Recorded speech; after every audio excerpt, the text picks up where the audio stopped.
안녕하십니까. 원주권 뉴스입니다. 하루 사이 도내 코로나19 확진자가 3명 늘어나면서 누적 확진자가 50명에 육박하고 있습니다. 지난 4일 미국에서 입국한 춘천 거주 30대 여성이 어제 코로나19 양성 판정을 받은 데 이어 지역사회 감염이 진행 중인 철원에서 확진자와 접촉했던 60대와 80대 남성이 어제와 오늘 잇따라 확진 판정을 받았습니다. 이로써 도내 누적 확진자는 49명까지 늘었습니다.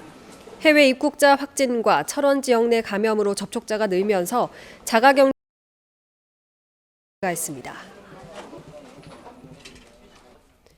최근 코로나19 확진자들의 방문이 잇따르면서 코로나 청정구역이었던 영월군에도 비상이 걸렸습니다. 현재까지는 동두천과 평택의 확진자가 이달 초 지역을 방문하면서 들렀던 병원과 숙소, 박물관, 식당과 카페 등에서 25명의 접촉자를 확인하고 진단검사를 벌인 결과 모두 음성으로 확인됐습니다. 영월군은 영월을 방문한 확진자가 진술을 바꾸고 현금만 사용해 동선 파악이 어렵다는 판단에 따라 추가 접촉자가 있을 가능성에 대비해 경찰과 함께 지역 내 CCTV를 분석하고 있습니다. 코로나19 여파로 협동조합과 사회적 기업 등 이른바 사회적 경제 조직도 막대한 피해를 입은 것으로 나타났습니다. 원주시 사회적경제지원센터가 사회적 기업과 협동조합 등 42개 사회적 경제 조직을 상대로 코로나19 피해 현황을 조사한 결과 5곳을 제외한 37곳의 매출이 줄었고 특히 22곳은 매출이 60% 이상 줄었다고 답했습니다. 센터 측은 대면 서비스가 많은 사회적 경제 조직의 특성상 피해가 더욱 크다며 긴급 자금 지원 등 지자체와 공공기관의 지원이 필요하다고 밝혔습니다.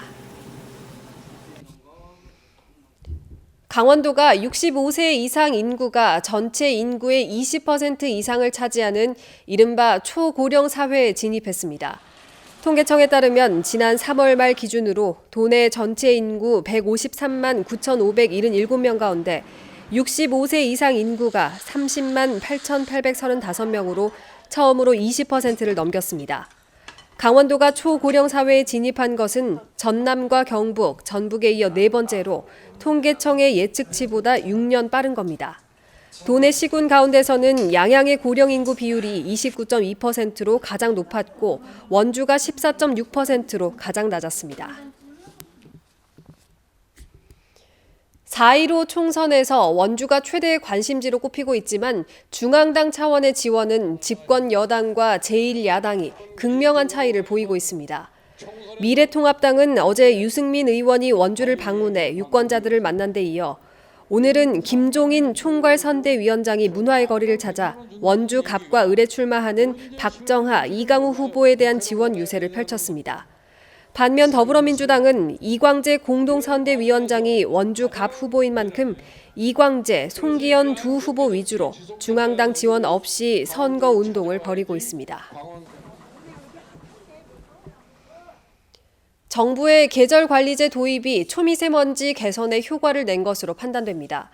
원주환경청에 따르면 계절관리제가 시행된 지난해 12월부터 3월 말까지 넉 달 동안 도내 초미세먼지 주의보 발령 횟수는 2번으로 전년 같은 기간 21번에 비해 큰 폭으로 감소했습니다. 또 이 기간 초미세먼지 평균 농도도 세제곱미터당 31.3 마이크로그램에서 23.8 마이크로그램으로 24% 줄었습니다. 당국은 코로나19의 여파로 생산 활동이 위축된 영향도 반영된 것으로 보고 이달 말 종합 검토 결과를 발표할 예정입니다.